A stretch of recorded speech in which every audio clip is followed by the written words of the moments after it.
Welcome! In front of me I have IMILAB W01 smartwatch, and I'm gonna show you how to change the watch face on this watch.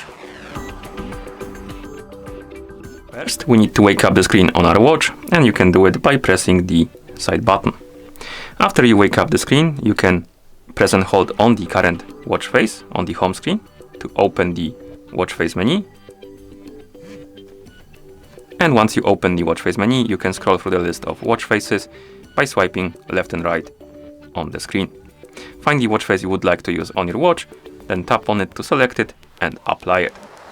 You can also change the watch face through the settings. So we can swipe down from the top of the screen to open the quick panel, tap on the settings icon, and here we can tap on the dial option. It will open the watch face menu. We can find the watch face we want to use on our watch, tap on it to select it, and apply it.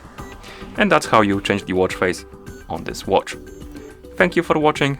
If you found this video helpful, please consider subscribing to our channel and leaving a like on the video.